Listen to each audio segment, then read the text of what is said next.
મનીષાબેન, દિવાળીની સાફ સફાઈ ક્યાં પહોંચી? ઠીક, મને એમ કે થઈ ગઈ. આ બધો બાર ભંગાર પડેલો જોયો ને તે મને તો એમ કે તમારી સફાઈ થઈ ગઈ. અમારે તો હજી અડધું જ તે થયું છે, અડધું બાકી છે. ત્યાં તો નાસ્તાની તૈયારી શરૂ થઈ ગઈ, જોવો ને. તો હું પણ ઠીક, તમારે રસોડું હજી બાકી છે એમ ને? મને તો આ બાર બધા બક્સા પડ્યા હતા, મને એમ થયું કે મનીષાબેન ઘર ખાલી કરીને જાય છે કે હું. પણ એમ થયું કે આમ તો મને કીધા વિના ક્યાંય જાય નહીં, બધું મને કહીને જ જાય.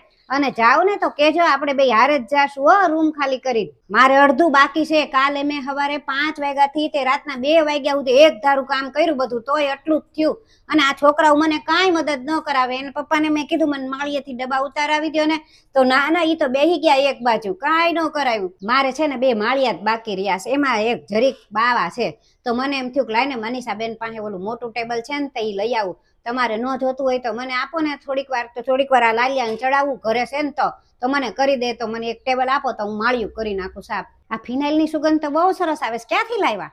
હે, મને કીધું હોત તો હું તમારી યારે મંગાવી લેત. અત્યારે મને થોડીક આપો ને, હાવ મારે આ સંડાસ બાથરૂમ સાફ કરવાસ ને થોડીક જ. ના એટલી બધી નહીં, મારે હાવ થોડીક જ જોવે. હાચે એક વાત તો કહેવાનું ભૂલી જ ગઈ લે, કે તમે નાસ્તો બનાવ્યો તો આપણે બે હારે બનાવશું. મને આમ થાય બહુ નાસ્તો નથી આવડતો, અને તમને તો બહુ સરસ નાસ્તા બનાવતા આવડે છે, તો આપણે બે ભેગા જ બનાવશું. તો મને કહેજો હો તમે બનાવો ત્યારે.